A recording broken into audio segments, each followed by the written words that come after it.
I think I always made the comment that once a miller, always a miller. Ravel, ambitious, but brilliant! I don't believe it! I swear I do not believe it! Good Evans, he's done it again. Another promotion for the big man. I've got 12 bottles of champagne in my office and we're going to drink them all night. Do me a favour, drop me off in Rotherham. Hello, everybody. Welcome back to New York Talk.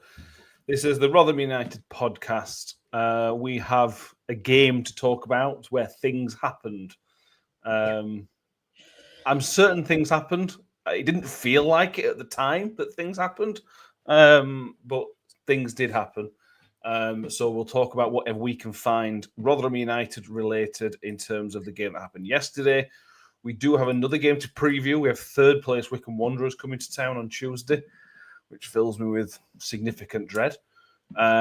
We will talk about the club's statement on Friday in terms of the account summary. And then we'll talk about probably the accounts on the next episode because they should have been released by then. We'll talk about Steve Evans because Steve Evans likes it when we talk about Steve Evans. Yeah, we'll do all that and we'll try and fit it all in the next hour or so. Mick's with us, first of all. How are you doing, Mick? I'm all good, mate. Thank you very much. All good. Are we not have any chocolate egg talk today? I think we should. We have. Well, let me choose Tom first. Good evening, Tom. No, sorry, Tom. Oh, good evening. Good evening. This, I think, is the most interesting part of the episode. And Tom don't even know about it, I don't think. Yesterday, Mick, you got a very late. You got a late birthday present. I did. I got myself from a very lovely chap at the match 5 Cadbury's chocolate cream eggs, unavailable in the UK, apparently. So thank you so much for that. I haven't started them yet. I'll let you know. There we go. I'm convinced we have the best listeners in the world based on that and every other interaction I have in person. Some unhappy virtual people, which we're not convinced are real, but every person I've met in person is actually really nice. So, yeah, thank you, everybody. Thank you, Mick's friend, and everybody else that we've met as well. Have been lovely. So thank you very much for that. At least something that cheers us up every time we meet somebody. The football's garbage, but that cheers us up when we speak to random people who pay attention to this show. So thank you very much. Tonight we have with us Martin Holland, YouTube users with us. John Hinsley says, evening all, what a ball draw. Neil says, evening everybody. Steve Grundy is with us as well. Paula Rudd says, evening. A highlight yesterday was the walking football half-time. They were brilliant, and I think one or two of them have a trial for the summer. So keep your eyes peeled on that one. We're lowering the average age of the squad, aren't we, again? So that's what it is. Chris Tethers with us. Richard says, evening all. When will this rubbish end? Matt Miller says, a football fan, I'm so delighted that Newcastle won today. It brings a smile to his face. Now back to the Millers. Yeah, that is a good story. Also, Miller's broadcasting legend, Brian Chappell, is a Newcastle fan as well. So that's tenuously Rotherham United related. We'll take it. And there's loads of people with us as well. So thank you, everybody, for being with us tonight. So make sure you give the video a thumbs up as well. Steve, not chocolate chat, but he just put a cherry crumble in the oven. Interesting choice at 8 o'clock on a Saturday evening. Sunday evening. Yeah. But Sunday, hello. What? Sunday, mate. What did I say? Saturday. Just saying. I don't want to be picky. You know, details are important. Details are important, and you know what? I apologise for that. I owned up to a mistake, and I don't think you guys are going to bash me out in public. But we'll see. Listen, mate. Apologies are just going to get you released from this podcast. Oh no, it's already started. Excellent. Right, let's cover the game first of all. 1-1, Tom. A really, really drab 1-1 game. I thought we were good in the second half. I thought we were the better team in the second half. Having said that, I still found it a struggle to kind of get into the game, to get excited, to get off my seat for the goal. That was literally, other than half-time and full-time, it's the only time I got off my seat in the entire game. It was just same old. It's just drab, isn't it? Yeah. I'd like to first off say that I'm gutted I didn't get the score prediction right, but I'm ecstatic that Mick didn't. So that's pros and cons of the game. Yeah, it was such a drab, and honestly, first 5-10 minutes were okay, borderline acceptable. I think you can put it down to. I think we started out of the gates really quite threatening in many ways, but yeah, after that it was significantly back to what we've expected and gotten all season. Second half, I'd agree we were better. I wouldn't say we were good. We were definitely better. Yeah.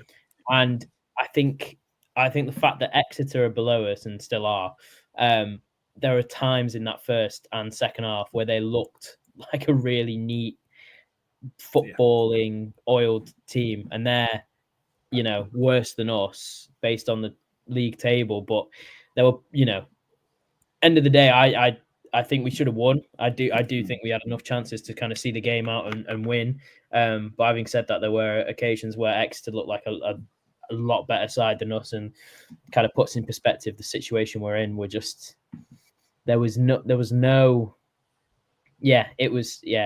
wasn't a fun watch, really. No. I guess there's some reaction yesterday that Exeter remind me a little bit of Shrewsbury and Burton and a few other teams where they're very organised. All those players kind of knew their job. When they get an opportunity to do what they do well, they did it quite well, but they just have basically no quality. If they had one or two players with a little bit extra quality, they'd find themselves in the top 10 probably. Whereas we're the opposite. We have players of individual quality, but no organisational players don't understand their roles well enough. The two things met. Mick, they had a spell in the second half. I told you right, first 5 minutes I thought were right, but they had a spell of like 15 million corners inside 10 minutes. And every single one of those corners looked a massive threat. Dylan Phillips was pretty lucky, I thought, that one of those didn't find its way into the back of the net. And that, for me, I know we scored just for half time, which we'll talk about, but the first half kind of continued that way. We just didn't go back into that first 5 and 10 minute stride, I suppose. No, it was unusual for us to start a game reasonably quickly, which kind of put us all on back foot a little bit. But that we soon got back, like Tom said, back to normal. Just how I learn it.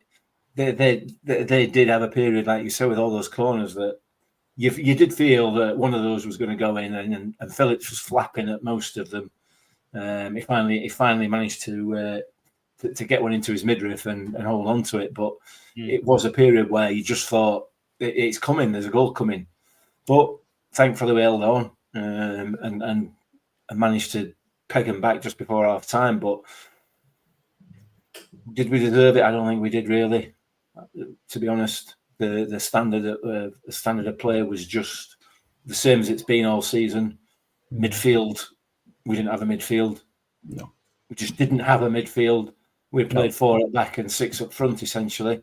When in possession, out of possession, the midfield were back in position. But when we got the ball at the back, that was it. We got 6 front men and nothing in between. It was a really difficult watch, to be honest.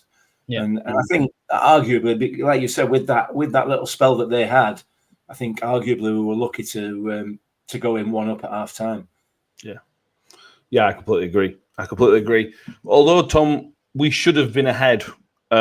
Steve Evans says we don't name players and says he's the reason we didn't score. Sam Nombe. He didn't have his best afternoon, Tom. I don't think Nombe was bad in terms of his overall play, but in terms of his job as a striker, he missed some chances that he will be very disappointed. He doesn't need to be told. He will be very disappointed that he didn't put those chances away. Yeah, no, that gave me a big chuckle when I read in the newspaper that the comment saying we shan't name him, and then, as Paul Davis quotes, immediately went on to name the player and what he did almost in his next sentence about Nombe and his missed chances, and we should have been 3-0 up going into half time. And he's not wrong. Those 2 chances are, without a doubt, chances that if you're expecting to be in, League Two as a goal scorer, you're going to need to take, and it's chances that in the past strikers we'd have at the club would take. You know, the first one's tougher, definitely, but you can't head a ball like that. It just seemed to me like he didn't know where the net was. Way too much power for how close he was. It's a good ball in from Rafferty. And then the second one is, I think, sums Nombe up to a T. Does really well to win the ball back. Big energy, pace, power. Does really well, all his own work to win the ball back. He absolutely looked devoid of confidence running in on goal, though. I don't think that a single second any of us thought he was going to score, let alone himself. I don't think he thought he was going to score in the slightest when he was running through on goal 1-on-1. And those chances as a striker, and you know the price tag that came with him, you've got to take. And it's sad to say, really, because he's such a willing runner, and he seems to, you know, he's one of the few players that I've watched this season, and he doesn't excite me, but he's a player I can get behind. You know, he tries hard. He really does. And I know that doesn't mean everything, but he's one of the few players that comes off the pitch having spent all his energy, and he's got a lot of it. So for him to not be able to finish these chances, it's for his price tag, for where we want to be in the league, for where, you know, what the club is. He's got to finish more than what he does, and those two chances I think sum him up to a T, really. So yeah, I'd argue that Evans wasn't wrong in his comments there, but you know he needs to really bring some accountability for the other end, because they'd often a brilliant block on the line to stop them scoring, and him and Humphreys all game kept. I'm not going to try and say his name. McGuinness, that's the one. Quiet all game, who. Looked a handful at times, really did. So you know, if you've got to praise the other end as well, which Evans slated both ends of the pitch in his post match, unfortunately, or you know, typically more in Evans' style. Yeah, correct.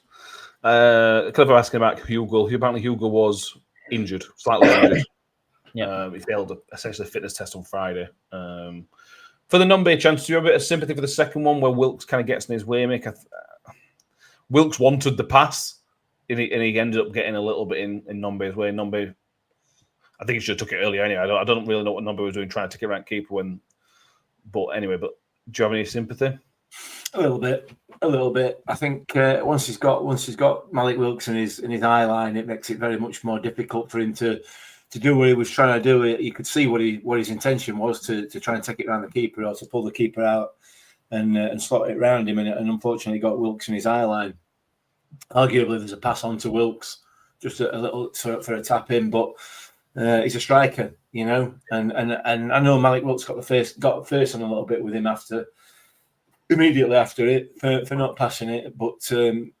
Nah, I'm afraid he's no right to do that. He's absolutely no right, Malik Wilkes, to get face on for somebody not passing the ball, because there's no way on God's earth that he would have passed that. Absolutely none at all. So, but he's still got to take that chance. He still has to take that chance. Lacking confidence, I think. Noel Jordan put that in the comments there. Lack of confidence. Yeah, probably. It's got to be difficult to play with any confidence under this management team. It has to be. Because if you play with confidence, you're more likely to make mistakes, particularly if you are out of touch a little bit, but try and create that confidence in your own mind. As soon as you make a mistake, you're going to be absolutely hauled up at coals for it, which is exactly what's happened with Nombe. So, you know, it doesn't create an environment where psychologically you can commit to being confident, if that makes sense. I don't know whether I'm talking myself into a little bit of a hole there, but I know what I mean. The environment's not right, I don't think, and that's why you've got so many players playing with so little confidence, or one of the reasons, arguably. Don't know. Yeah. And I'd like to ask as well if there's any Exeter fans in the comments if this is the same Nombe that was with Exeter, because honestly, game by game, he looks like a different player to the player that we signed. In my opinion, he's still got bags of energy, still got pace to burn, but a lot more timid and a lot less aggressive game by game. And it's really sad to see, because I think he really could have been a good player. But like you say, Mick, it's under this management, if you make a mistake, you not only you're slated in public, so I can't imagine what sort of ordeal you have to go through in private. So it is definitely too, whether it's confidence or too scared to make a mistake or whatever it may be. Each and every single player looks like they're just devoid of it at the minute. And whether that is down to management or if it's, fan pressure or, playing poorly in general, I don't know what it is. But game by game, you can just see it being sapped more and more. Yeah, nobody needs to be built back up confidence-wise. We've seen this with other players at this club where they've gone through spells and managers have brought them back into being excellent players, and nobody kind of needs that. Whether Evans can do that is a big question. I'm not convinced he can, but time will tell. There's no question there, is there? It's not questionable at all. He can't. It's that simple. Because if he could, we're in March. If he could, then he'd have done it already. So he can't. That simple. Okay. I mean, the evidence is through your eyes. He's going to get another chance in the summer to do it at Evans. He said in his interview with Radio Sheffield yesterday, one of the things I picked up on was that he is under no illusions. He has to deliver next season. Well, that says to me he's been guaranteed the summer. So he will get another chance. Whether rightly or wrongly, Evans is going to get another chance to manage Nombe. Well, or get rid of him, I suppose. But we'll cross that bridge when I get to it in the summer. We did score on the stroke of half time, Mick. Reece James popping up in the most unlikely of positions. He deserves credit, and Malik Wilkes, to be fair, I don't think Wilkes was great yesterday at all, to be honest. I think they lost ball quite a lot, but he deserves a lot of credit because that was a very, very good turn and shot on keepers. I certainly think it actually keeps a little bit unlucky that Reece James pops up there. Yeah, we said it. Yeah, we said it in post-match, didn't we? It was a surprise to keeper and Exeter defence. It was more of a surprise to us as supporters that James had managed to get that far up the field. So, but he took it really, really well. And that's not. I'm not criticising Reece James when I say that. It's just it's just an unusual position for the left back to be in, particularly with the lack of support our fullbacks have got in midfield. For them to be that far up the pitch is unusual. So. Great work from Malik Wilkes as usual in those areas. You give him the ball on the edge of the box at any point, all the way around that 18-yard area. You give him the ball there, and he's going to cause teams problems, particularly if you give it 2 feet, which we don't tend to do, obviously, because then he'd be able to cause problems. And he did. Shielded the ball well, turned well, got a shot with some venom in it. And the keeper did well to save it. Unfortunately, he knocked it straight into the path of James. And scoring just before half time is usually a very, very good time to score. Obviously, it didn't turn out that way. But like I said earlier on, it's arguable whether we were good for that goal or that half time lead. But either way, you take it, don't you? It's an absolute positive. So. That little passage of play there was really good, really, really good, and I don't know why we can't do it anymore. I don't know, but there you go. Yeah, the stats tell you we were the dominant side in the first half. The XG and the shots and everything put us the miles better team, which is weird because I had the second half as our better half. Listen, these XG stats are out of context, which is how they're always taken, are a waste of space. There's so much more. That impacts a game, and expected goals, whichever formula you use to calculate that, cannot take into account enough to be of any value whatsoever. I know that our expected goals, we're 8th in the division for expected goals. We're in March. If these things were going to actually pan out for the over the course of the season, then we'd be a lot higher in the table, having scored a lot more goals. But we're not, So it's a kind of a pointless stat, particularly when you take it out of context, in my view. Fair enough. Fair enough. Yeah, we scored the goal just before half time, Tom, and we did pick up performance in the second half. We did kind of get that boost a little bit of we scored a goal and we came out the better team in the second half. We didn't really. The irony is that in the first half, I don't think we played very well, but we created quite a lot of chances when non-B should score, for example. In the second half, we played well, but other than a corner being clear off the line, we didn't create too much. It was a weird game from that sense. I think that's maybe why we're so deflated, really, because we had loads of the ball, but we didn't do anything particularly with it in the second half. I didn't feel. Yeah, and I think the line between good and better. Okay is very big now, or very short now, I should say, because I thought we were fine, and I thought that it was a performance that was okay. I didn't think we were good. I didn't think we were, but we were better than the first half. So yeah, there's something to say for that. I mean, it's same old, really. You can't really talk about that second half without talking about, missed opportunities and lack of threat in the final third, because it's, again, we looked really sort of composed at the back, sort of solid at the back. There didn't really seem to be many chances Exeter formed themselves. It was always us threatening to create. Whether or not we created was beside the point. But yeah, there's just a lack of final product. There's a lack of intensity. There's a lack of cutting edge in that final third that we've been so dull all season. I don't think it's going to change now. And it's striking, really, that you get to 65, 70 minutes and you still haven't made a substitution with Green, Clark Harris, Coyote on the bench, and you're drawing 1-1, and the team was playing fine, but it's you're not creating, you're not threatening, and you look to your bench and you've got 3 strikers sat there who aren't going to come. One came on, and even Sibley is a creative outlet if he's on form, and it's really tough to sort of watch the game peter out as it did, because I don't think we gained any kind of momentum, and it would have been perfect for changes, but changes didn't come. And is that because the management doesn't trust the bench, or because the players aren't fit or good enough? And there's players on there who were willing to fight for their place in the squad and will probably show a bit. And yeah, it's really quite like I say, quite striking when you compare what we should be like to what we are. So yeah, and I mean, for me, it's kind of sums it up with 25 minutes to go, even 15 minutes to go. You're drawing 1-1, and you kind of want to go for the win, and you're not making any substitutions for a squad that is truly lacking in any creative outlet.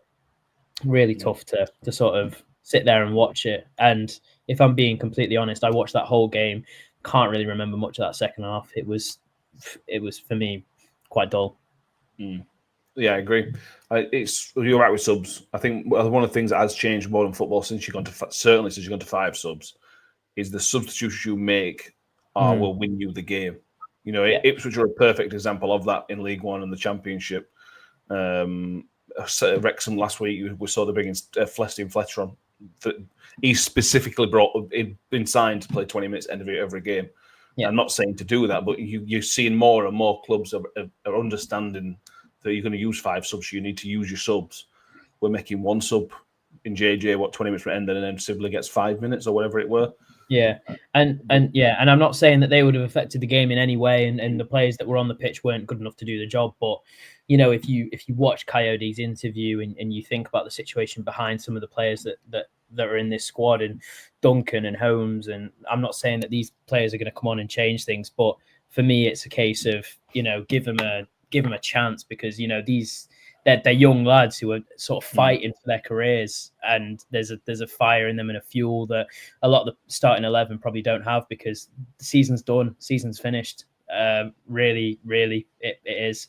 The players can go out and play, but realistically, none of them care as much as they would if they were in a playoff battle or a relegation scrap. And there's certain players in the squad, not the likes of not saying that they don't, but Humphreys, the Dauphin, Green, these players out of contract, and compared to Coyote, Holmes, and Duncan, who are sort of trying to play for play for a contract. There's just more fuel to the fire, and who doesn't love a storyline in football for some of these players to kind of go out and play the last 10 games and play like they've never played before in their career and earn themselves a contract, you know? For me as a fan, that's kind of what I want in these last 10 games. Are we going to get it? No. Are we going to get a load of drab that we've had all season? Yeah. Will we win? Probably. Will we lose? Definitely. Will we, and will it be fun? Probably not. No. That was one thing I was hoping for the last 10 minutes. Obviously, want to win game, that goes without saying. But I just wanted JJ to score the goal that did it. Yeah. That was the only thing that I was kind of desperate for. Almost as much as the win, hoping that JJ got it. But Bailey Vernon says, we'll probably make us look like 2009 Barcelona in the last 3 games, so he gives Stuart an excuse to sell season tickets. Can't get a kid of those, Steve. On to Steve Evans, which I'm sure Steve Evans will be pleased about. This involves the goal for Exeter. Alex Hartridge got the goal. Really, really scrappy goal. Really poor. Somebody mentioned in the comments, Nombe has done really poor for a clearance. Alex Hartridge then finds himself completely unmarked and slots it home. Evans said of the goal that the goal is a shambles. He has got an allocated marker, but the allocated marker is nowhere near him.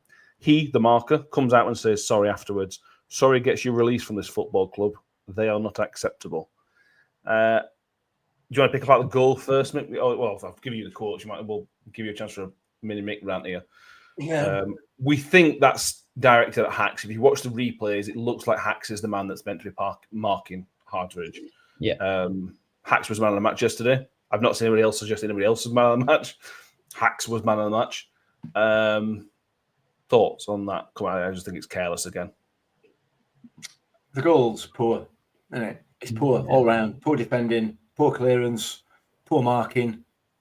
Having watched it back, I would argue poor goalkeeping. Just poor all round. So yeah, but that's nothing different to what happened last week at Wrexham. Nothing different to what happened in virtually every other game where we've conceded this season. Somebody makes a mistake. Because if they don't make a mistake, the opposition don't score. It's the only way, unless it's a screamer from 30 yards. Somebody's done something wrong. Somebody's not done the job.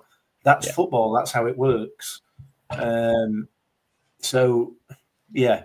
As far as Evans' comments are concerned, it's just pathetic. I know it gives us some content on here, doesn't it? And it gives us some stuff to talk about, and we have a bit of a laugh at times about it. But ultimately, whatever he says in public to the press, to anybody, is literally pointless.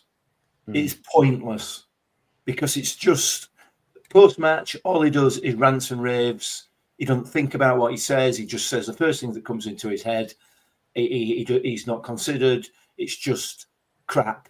It's just absolute crap. So it's a bit pointless really going on about it because we're literally like a broken record, all of us, and the conversations I'm sure we have in the pub before games and everything else. It's always the same conversation because it's always something stupid that's come out of his mouth, something pointless, Assuming that he's talking about Hacks in that comment, he's done an interview the day before saying what a fantastic lad he is and how good he is, and we're hoping he's going to have a contract and he's a great lad and blah blah blah blah blah blah. And then the following day, he's saying that that sort of behaviour gets a release from football club. I mean, what the hell is he talking about? Pointless. He is a pointless man, as things go. Absolutely. He can't produce a football team that can play football. No. He can't manage players, quite clearly. He can't speak in public without embarrassing himself and the football club, and by extension, us as supporters. What is the point of him? Genuinely, what is the point of him? I don't know. He sold a lot of season tickets last year. Well, that was the only thing that he's achieved. Because if you look back, what Hacks didn't achieve yesterday was preventing that goal. Okay, that and he's apologised for that. What Evans hasn't achieved is any decent football for 37 games. Has he apologised for that? I think so. No. Has he apologised for the standard of football that we've seen this season? Has he made any apologies for any of the stupid things that he's said in public? He's done nothing at all other than be there and shout at people. So, you know, he can't. Well, he can be calling people out, and I'm sure he will call people out because that's just the type of bloke he is. You know, it's great for him because it can deflect his own incompetence and inadequacies onto somebody else. Whatever. Please yourself, mate, but you're embarrassing yourself, but you're also embarrassing this football club. And that's not acceptable. Yeah. And that should get you released from this football club. Yeah. Yeah.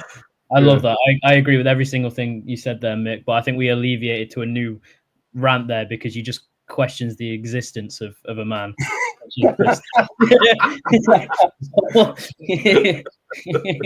his whole existence. I'm sat here now, and my wife's in the other room, and I know that when I finish this podcast, I am going to get told off for being negative. The man just pushes my buttons and pushes so many other people's buttons, and not because, not because he's dislikable. I don't have a problem with that in a manager. I don't have a problem with that in a player. Okay, if they're competent, if they've got something to back it up with.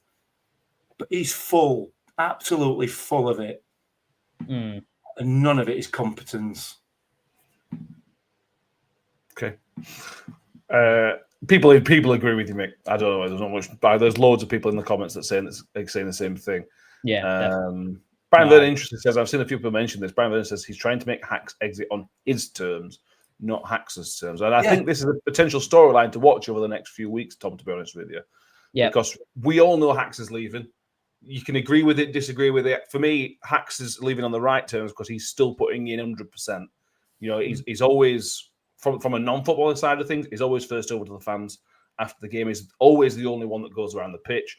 From a footballing point of view, I also think he's one of the only ones that has performed most weeks this season. So for me, he leaves with warm handshake. It's one of those things. I get the feeling that Evans is going to try and muddy the waters over the next 10 games or so. Well, what do you think?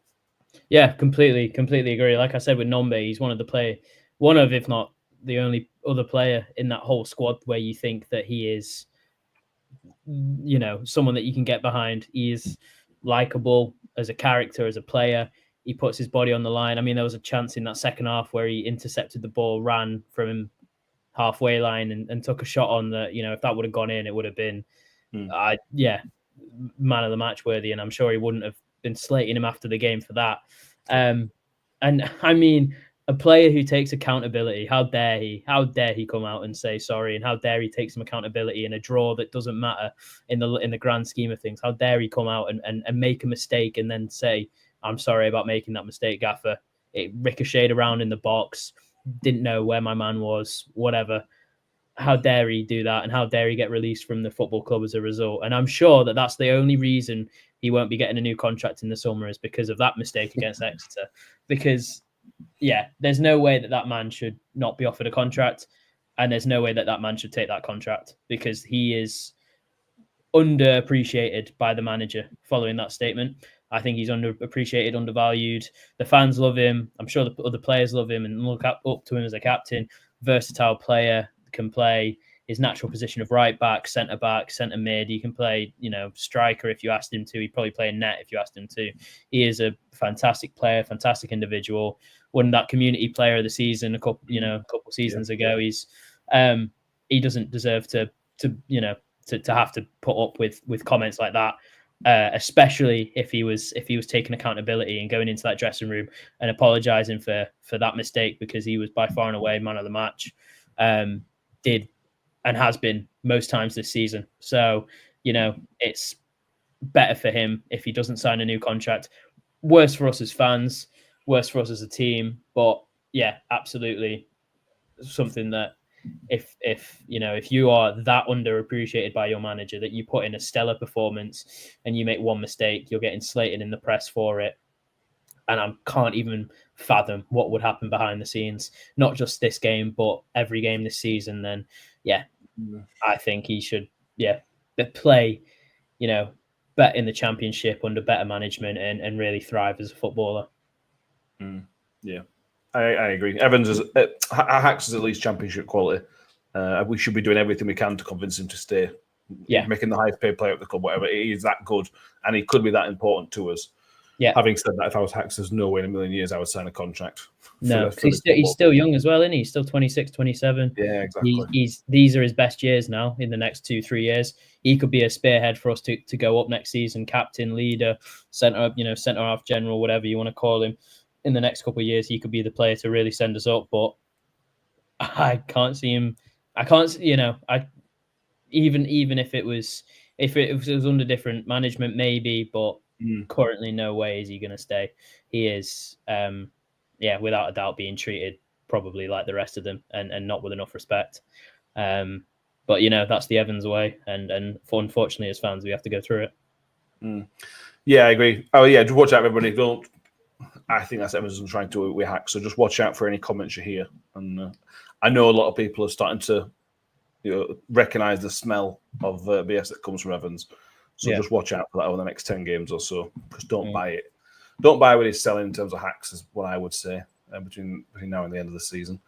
We went 1-1 whenever it was, and we were on the front foot. We were basically positive, but there's still something wrong in this team. Liam Kelly played yesterday, who did okay. I thought he did fine, but there's still this midfield problem of movement. And Panzer was off it a little bit yesterday. Powell was okay, but again, there's no movement. When Hacks and Cam Humphries have got it back, there's nothing there, and that's something that's what Evans has got to work on, or should be working on, is getting that ball through the midfield, because we haven't got any options out wide, so there's no easy out ball out wide. So let's ignore that as an option. There's no movement in that midfield, and I don't get it. It's mid March. We should have worked on that. Yeah, absolutely, and we haven't. So we can't have any excuses that it's the players not understanding what they've been told. That's not the case. That can't possibly be the case. What are we, 36 or 37 games in there? League games, by the way. Games in, so all the cup games. Yeah. So they're fully aware of what they're telling them to do, and they are clearly doing what they are telling them to do. They must be, because if they weren't, then Evans wouldn't be giving any interviews at end of game, because he wouldn't be able to speak, shouting and screaming at people for the full 90 minutes. So quite clearly they are doing what they're asked, or what's being asked of them. You're right. We have no midfield. They are there. They're there on paper and they're there on the pitch, but they're not involved in the game when we're in possession of the ball. Not at all. Invariably, 99 times out of 100, when we get the ball, when we win possession back of the ball, one of the back four's got it. It'll go to Liam Kelly or Cam Humphries, whoever's playing that holding midfield role. They'll turn around, they'll look, and there's nobody. There is nobody there. So it comes back. The defenders get it. They look up. There's still no movement. There's still nobody coming for the ball apart from Liam Kelly or Cam Humphries, who's in the holding midfield role. Rinse and repeat. Yeah. So it goes long. It goes long to Sam Nombe, who was up front yesterday, who's smaller than probably every single defender on the opposition side. He wins a few headers. We never, ever, ever win a second ball. Never. I mean, clearly that's not true, but no. We so rarely win a second ball. It's ridiculous up there. So we lose possession. That just rinse and repeat all the way through the game. Tap it about, try and find somebody in midfield. Can't find it. Go long, lose it. Win it back. Tap it about it back. Go long, lose it. And we've done it for 36 games. Yeah. How long before we realise that this is not working? And when I say we, I mean the people who matter in this. Paul Rayner, Steve Evans, and the rest of the coaching team. How long before they see that this is not working? Because we can all see it. And the other thing I would say with the midfield is on Tuesday night, you watch, and specifically watch out for this. When Rafferty or James gets the ball out wide at the back, whoever is playing left and right midfield will go inside. Every time they will step inside rather than out. They never create any width. I don't understand. It's a conscious. It seems to be a conscious move. When we do get the ball out wide at the back, whoever's supposedly on the side points of this so-called diamond will go back inside. Instead of coming out wide and creating an option, they'll go back inside. Why? What's the point? Because the inevitability of that is that the ball has to go long. And if the ball goes long, we don't win it. Yeah. I don't know. Yeah. Well, John H says on here, well, not one player moves the ball. I'd often has to wait for somebody to play it into the midfield most of the times. Then it's hoofed or passed sideways to camp. It's crap. Yeah. Sums it up pretty Well, well, there was an occasion yesterday when Hacks got the ball in defence and he just ran straight through. He almost pushed one of the midfielders out of the way. He literally put his hand up and said, "Get out of the way." Yeah. And then ended up having a shot. Yeah. And if that wasn't frustration at the fact that nobody in front of him is showing for the ball and helping to try and at least play through the thirds, at least try, not interested, they're not bothered. Yeah. And it's because of what they've been told, the way that they've been told to play, in my view.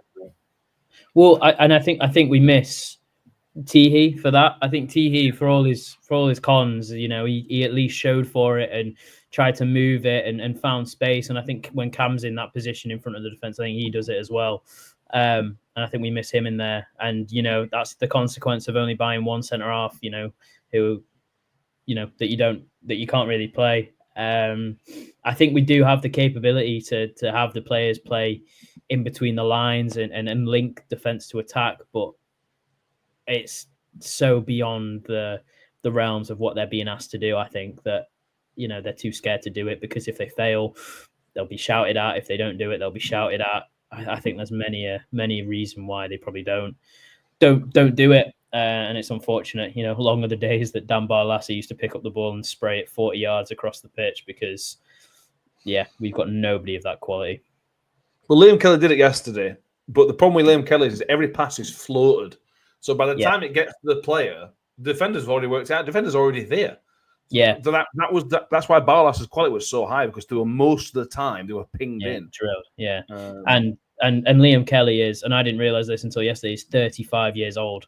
I didn't even realize that. I thought he was 32, 33 and just his legs had gone. But yeah, he is, as you say, with Wrexham and Stephen Fletcher being bought as a 20-minute at the end player, Liam Kelly is a 20-minute at the end player. The fact he's playing 90 minutes, if not 180 minutes in a week, is beyond me. And fair play to him. I know he's injured a lot, but as a 35-year-old playing 180 minutes a week, it's tough for him. And I think he's doing a job that he didn't sign up to do. And like you say, his balls across the pitch are fine. If not, takes a while to get there. But his legs are clearly gone. He can't move into the spaces he once was, and he'd be great to sit alongside Cam in the last 20 minutes if you're sort of protecting a game. But you need someone in there like Barlassa or even Connor Coventry was good at that as well, or Christ Teehee, or we have had players in the past that are able to do it, but currently we're really lacking. No. Well, Evans said in his post-match that he doesn't think Kelly will be able to play Tuesday. I think he said he thinks it'll be too much for him. So that's going to create... So we'll come on to Wycombe in a minute, but that's going to create its own problem, because it's going to create its own problem. Yeah. Peter Jefferson overheard somebody on iFollow at the end of the match yesterday. So how can you watch that every week? Yeah, there was a big kerfuffle with some the iFollow comment microphones picking up somebody talking after the game. I don't know who it was, but it made me laugh. No. But didn't they say they used to enjoy it in championships? At least it was interesting. Yeah. And then now it's drab or something like that. Yeah. I'm amazed people talking use so many clean words, to be honest with you, describing that performance and what we have to watch every week. Stephen Mix with us, giving a positive. He says the cherry crumble he's had is very nice. That's wonderful to hear, Steve. I don't like a good crumble, to be fair.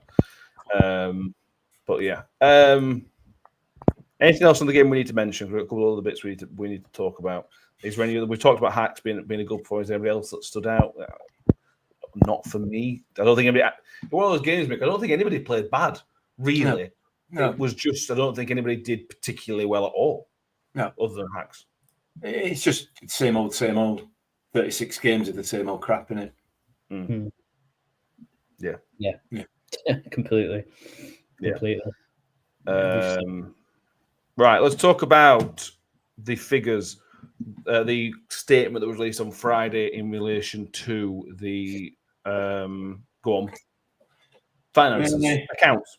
The accounts are scheduled to be published in the next couple of days, so we'll look at that as and when.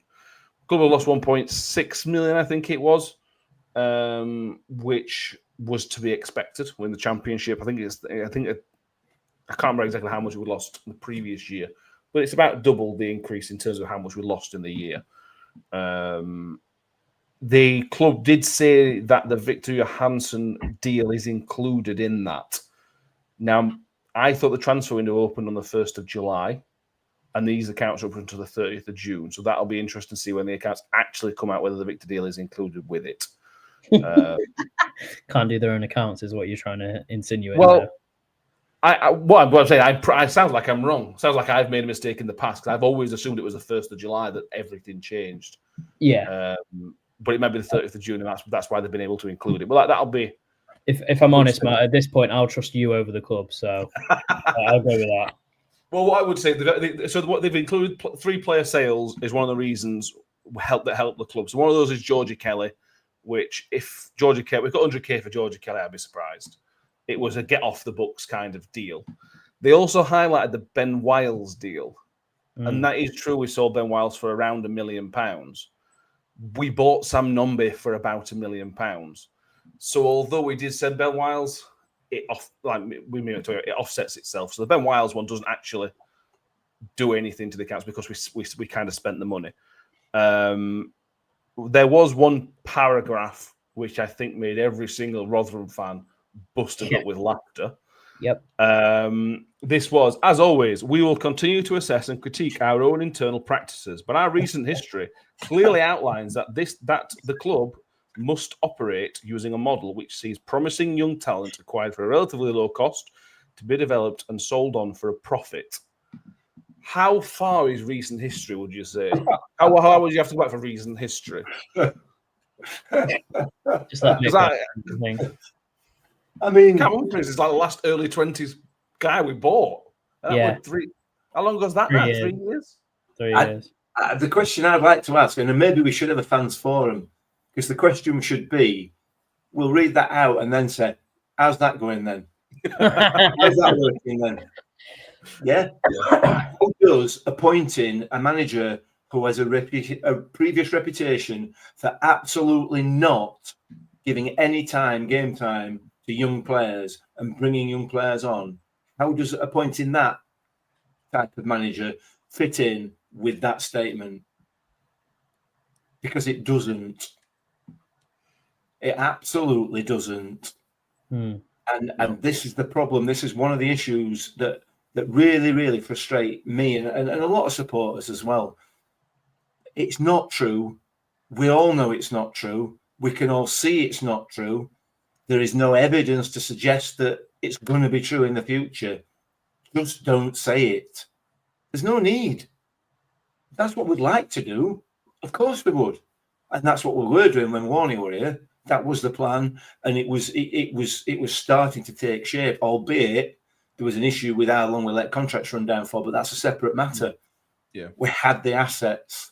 We had them. And from the point that Paul Warne left is the point that it all started to turn and go the other way. And now that policy simply doesn't exist. We might want it to exist, but it doesn't. And we've gone from Paul Warne to Matt Taylor through Liam Richardson to Steve Evans. And slowly but surely, as you've gone down that managerial trail, you've got less and less. Yeah. You've got managers with less and less desire or experience or reputation for dealing with younger players. And we've got Steve Evans here now at the bottom of the rung, bottom of that ladder, who has never, ever, in my experience or my knowledge, had any sort of reputation for doing anything with younger players other than scaring them off. Yeah. So it's a pointless comment. Don't make it. Yeah. It feels incredibly just thrown in at the end, doesn't it? Feels like a sort of, look, let's have a look at this statement. We let's mention something that the fans might like to hear. Oh, let's mention that we're going to try and sign young players with no evidence whatsoever behind it.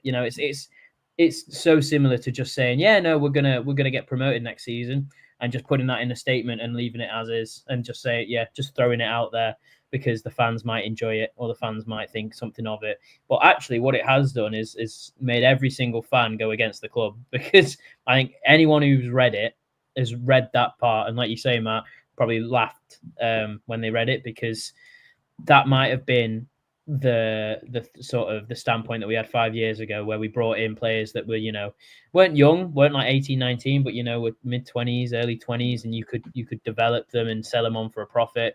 And there's numerous occasions where we didn't, because we got the contract situation so badly messed up. The recruiting was right, the management and coaching was spot on, but again, the financials and the backroom absolutely failed miserably. You can mention 6 or 7 players, and if anyone cares, I've written an article about it on Football League World, just a little plug in there. And it's laughable, because the earliest one I remember is and the best one I can remember is Matt Crooks.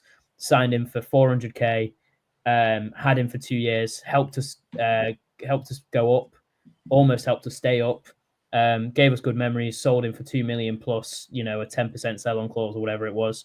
And it was, and Will Volk's similar scenario. Those are 2 deals where you think, okay, that's the model you need to have. Since then, you've had Barlaser, Kioso, Johansson, Wiles, Ogbeni, Rathbone, and now Odoffin and Humphreys. That's 8 players in about 3 years, 4 years maybe at a push, who arguably are assets that are over $1 million to 2 to 5 and going on. Ogbeni was sold for 8 million in the summer. These players all left us for a combined total of, I'm going to pluck a number out the air, 2 million, maybe 2.5. You could probably get about 15 for it if you would probably, if you were really sort of doing your books right. And it's really, really tough to see, and really, really hard to swallow when you think about.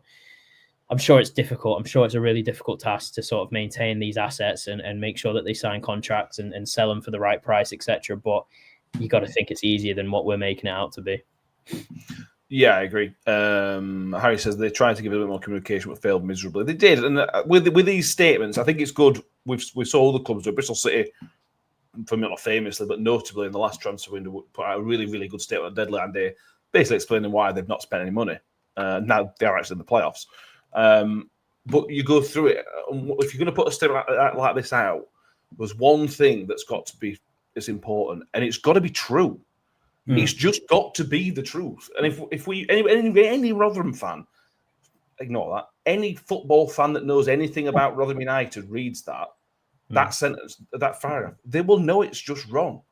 It's just not true. Just make it true. You could take that paragraph out, and I think we'd all be sat here going, "Do you know what? I think that article's all right. It explains it a little bit, gives a bit of detail, and the club are trying to communicate a little bit better."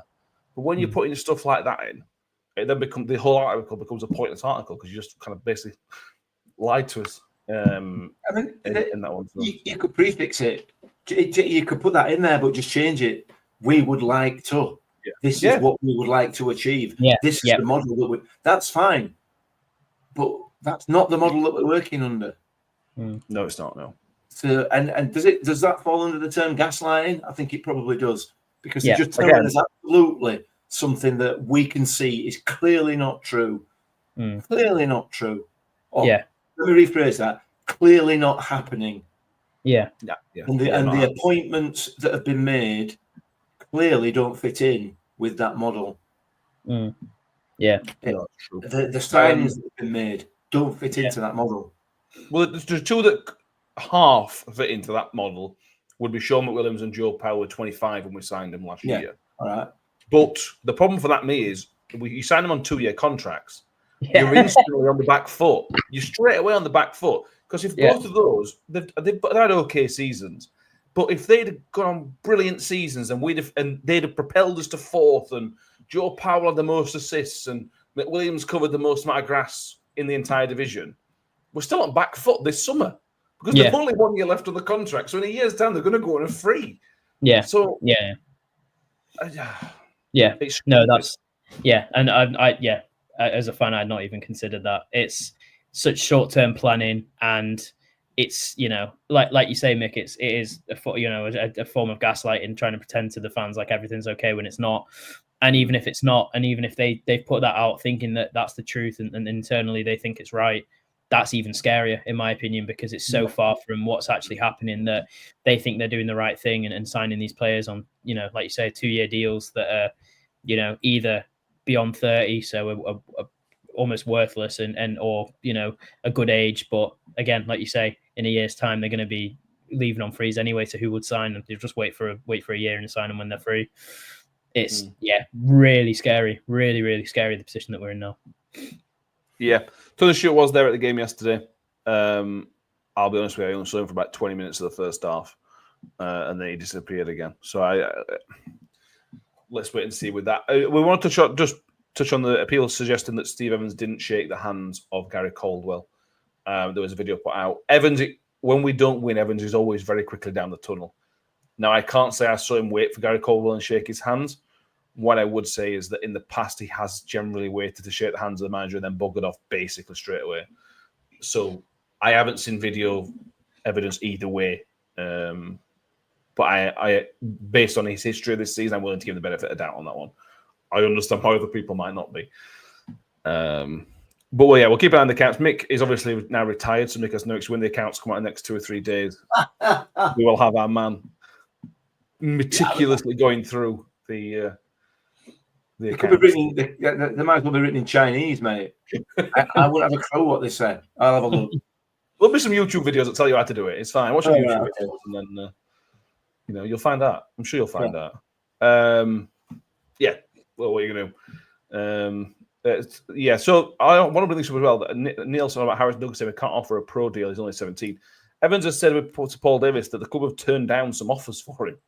So maybe we're not understanding the situation fully in terms of how it works for youth players.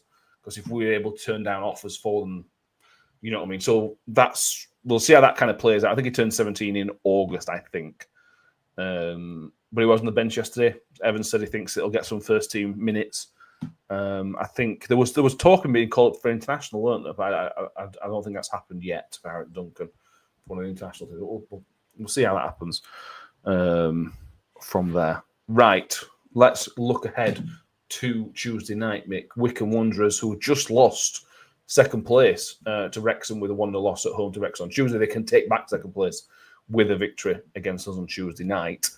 It is a bit concerning because Exeter are an okay football team, and that's as strong as I'll put it. They're okay. They've got the strengths, got the weaknesses. Wycombe are in third, so they are going to be a good football team. Much like Wrexham, they will be very organised. They'll be very solid. I suspect it's going to be similar. If a team turns up as organised as Exeter with quality, we're in bother, aren't we? Yeah, probably. Because the one thing is for certain, we know exactly how we're going to set up. Without a shadow of a doubt, we know exactly how we're going to set up. We're going to set up with this stupid diamond in midfield, 15 players up front, 2 at back, and we're just going to woof it. So that's essentially the formation that we're going to play. If they can play football, I think we are going to be in trouble potentially. I can't see us getting an absolute hammer in, but we've played Wrexham twice this season. Wrexham are a bang average side, but they are very, very good at what they do.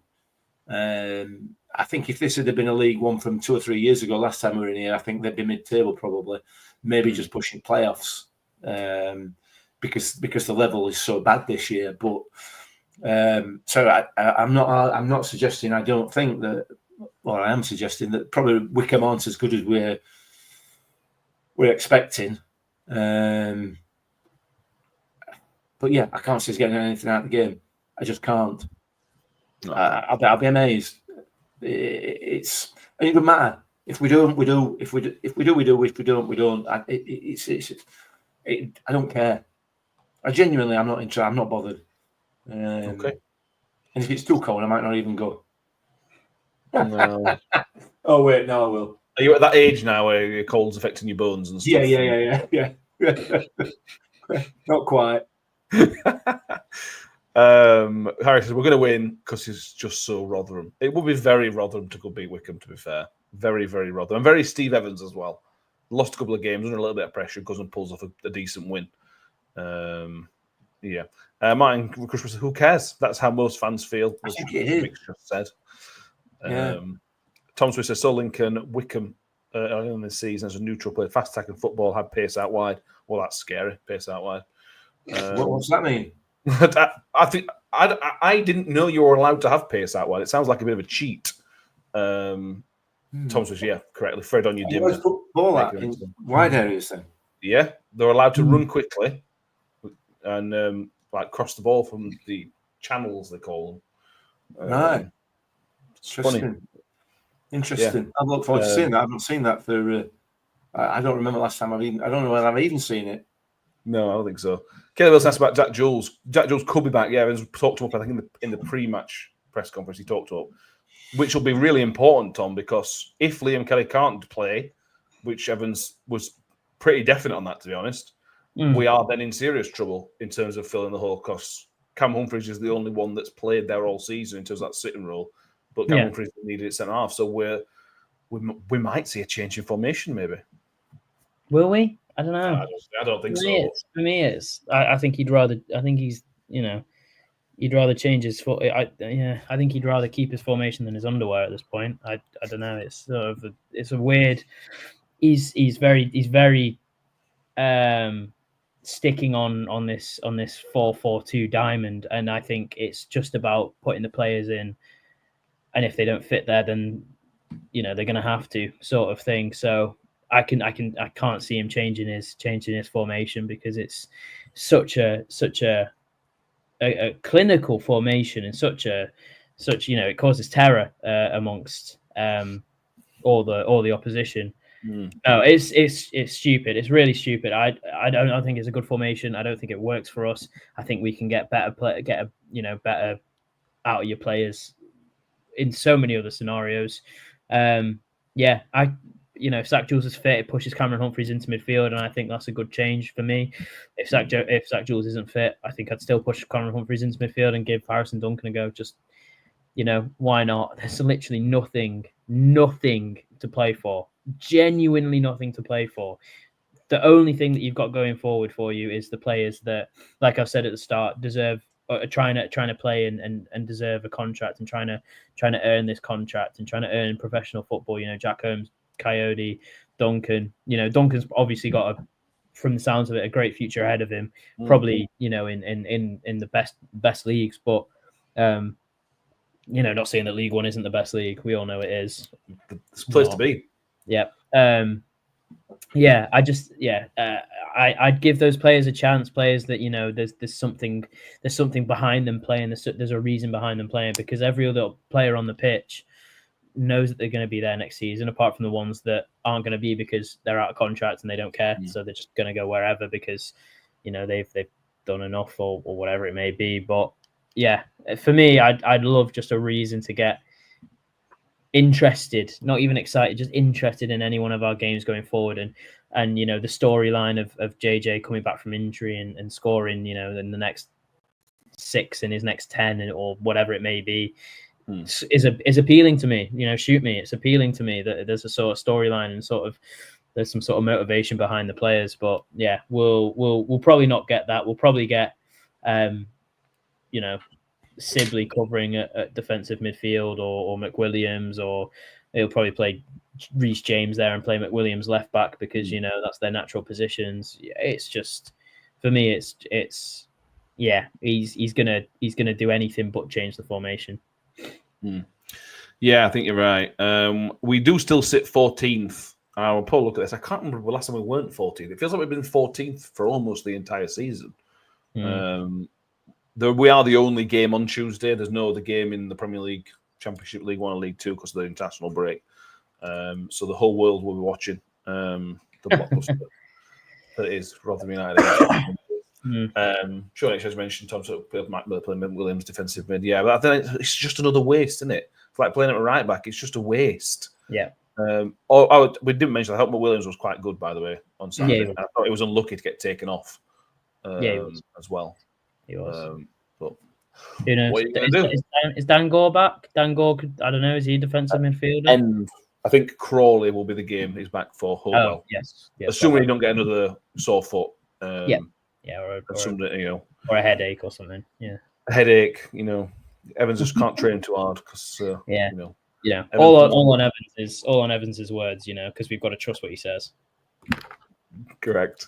John Morell says, evening all. I would be very happy if you could win on Tuesday so we can confirm that promotion sooner.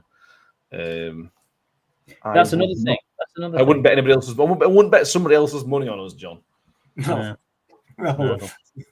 That's the other thing as well. Wycombe have something to play for. We've got actually nothing to play for. This could be because it's at home, isn't it? This could be a genuine. This could be bad. This could be bad. There's no other way to put it. This could be bad. I actually saw that dawn on you then. I could see the moment that it dawned on you. I've not really thought this through. This could genuinely be quite bad. Yeah, I'm concerned. But at the same time, again, I think I put it in the comments, it'd be so Rotherham United just to turn up. Turn up and play them off park and win one or two. And it'd be just so Rotherham United and Steve Evans. Yeah, it would. It would. And then we'd only be 2 points off top half. Wow. I know. Yeah, that's exciting. It's exciting stuff. That's the highest we've been all season, right? Yeah. We were third. Yeah, it would be. Yeah, I don't think we've been at top half of the table all season. I'll chat later. But yeah, that's a way of putting makeup on the pig that is Rotherham United's season, isn't it? Is that a saying? Yeah. I'm sorry, I've never heard that. Maybe I'm too young. I've never heard it. I mean, it made complete sense, but it took me by surprise. I couldn't use Mick's rolling a turd in glitter, could I? So I had to use a different one. That was a funny one. Pig in makeup. Maybe I'll have Matt Miller says, the whole world will be watching, says Matt. And he says, I think the whole world will have a lot more to do. You're probably right, Mike. But we like to kid ourselves with these kind of things. Right. One thing that is wide open and the whole world is watching is the New York Talk Prediction League. Now, this is getting interesting because the last few weeks we've talked about Mick losing his top spot, Joy going top of the league, Tom constantly in contention. Danny has arrived in this competition. Joy Mick picked up 0 points. Tom Kev picked up 0 points. I'm in the bottom half. No. Ben picked up 0 points. Danny has put himself within 3 points of top of the table. We now officially have a 4-way race for the title. Oh no! It's time to get excited. Get interested. If anybody wants to kind of buy the rights to stream the final game, the game of the season, where everybody's really excited about the results, we can arrange something. I'm sure we can arrange something. So I have a couple of predictions so far. Danny has given me it, actually. Ben has gone for a 1-0 victory. Ben might be getting relegated this season. Soon to be appearing on some Sheffield Wednesday podcast somewhere. Yeah, exactly. Yeah. By the way, I didn't tweet this out, but I did ask AI for the prediction on Saturday. AI predicted 1-1. Oh, God. So AI now officially has more correct predictions than Ben. So just to see if AI can catch up with Ben, I am going to keep doing that between now and the end of the season. I'm not putting in the league, but I'm going to keep doing that. Danny has gone 1-0 to Wycombe. Kev has gone for 3-0 to Wycombe. Oh, no. Yeah. So Kev's changing it up. I haven't got Joy's. I have messaged Joy. I'll just do it now because it's 2 days and I forgot. But Tom, 4 points behind, of the leader. You are in need of some points at the moment. Danny has overtaken you. And 1-0 to Wycombe is a reasonable shout as well from Danny, to be fair. What's your prediction for Tuesday night? Well, mine was going to be 1-0 to Wycombe. And that's genuinely, before I heard this and before I knew where I was in the table. I think that I'm going to say 2-1 to Wycombe.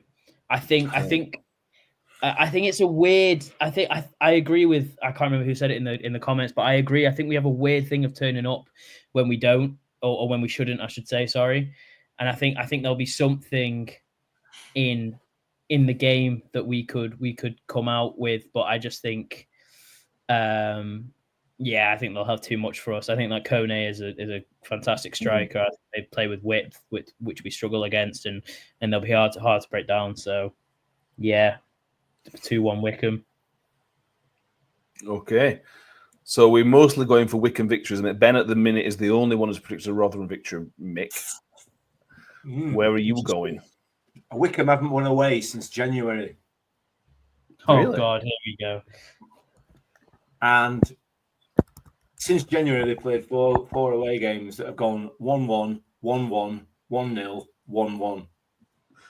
So 1-1? So I'm going to go 1-1. 1-1. Oh, I hate this. I hate it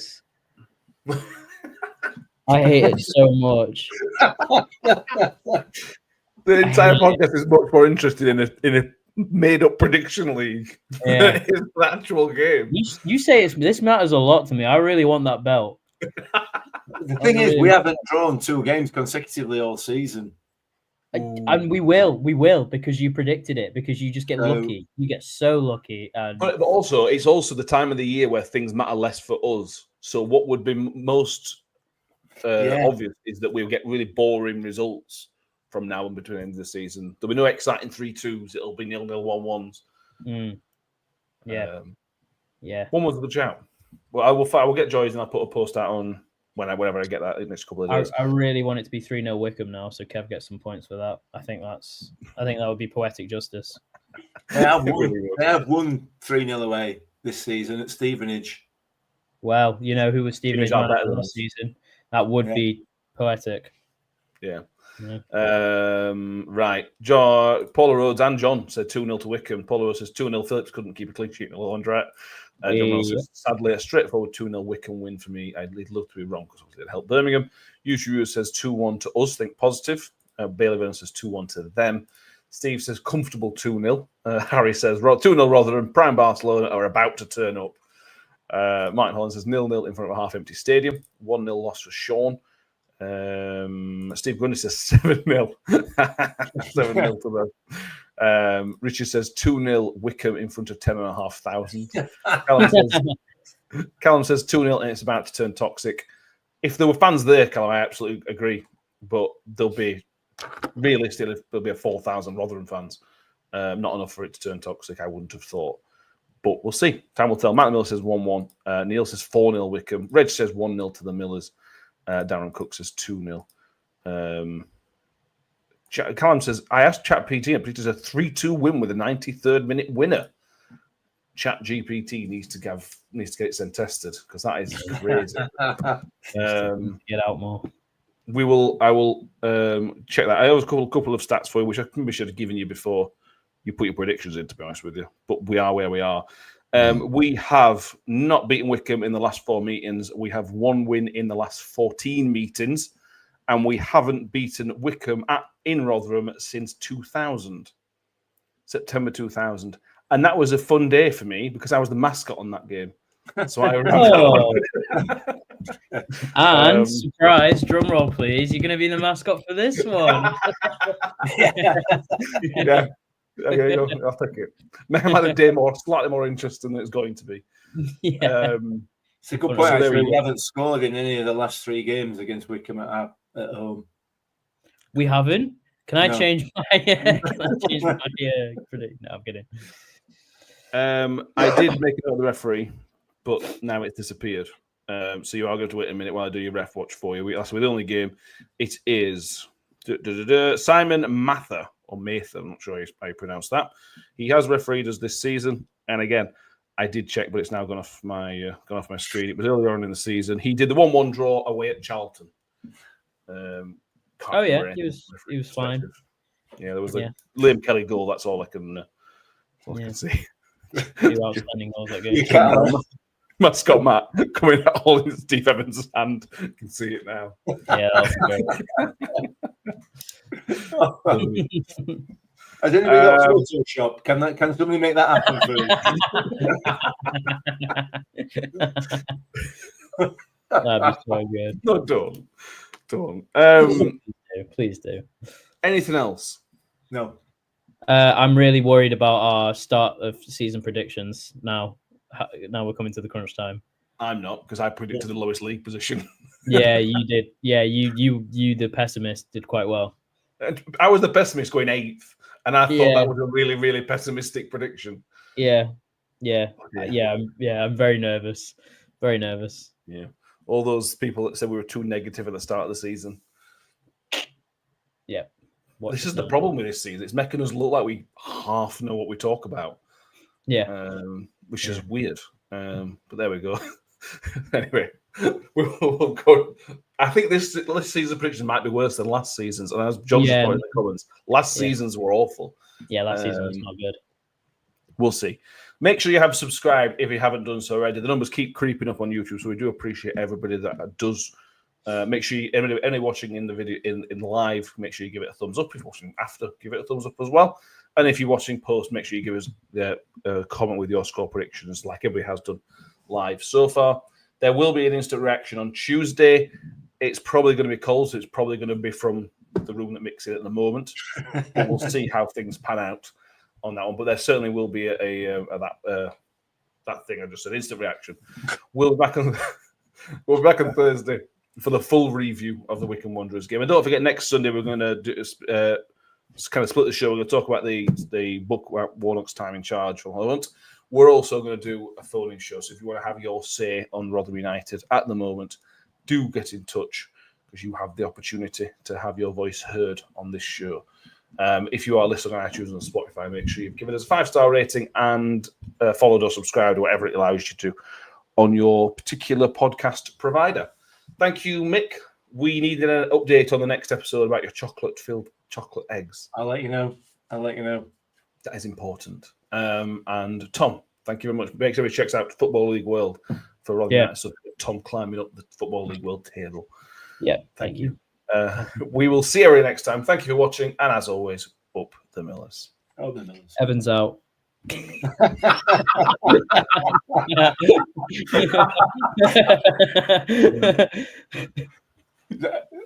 You don't know that these views are not necessarily those of New York Talk. I saw the comments. I had to. Yeah. See you later. Millers. I always made the comment that once a Miller, always a Miller. Ravel, ambitious, but brilliant! I don't believe it! I swear I do not believe it! Good Evans, he's done it again. Another promotion for the big man. I've got 12 bottles of champagne in my office, and we're going to drink them all night. Do me a favor, drop me off in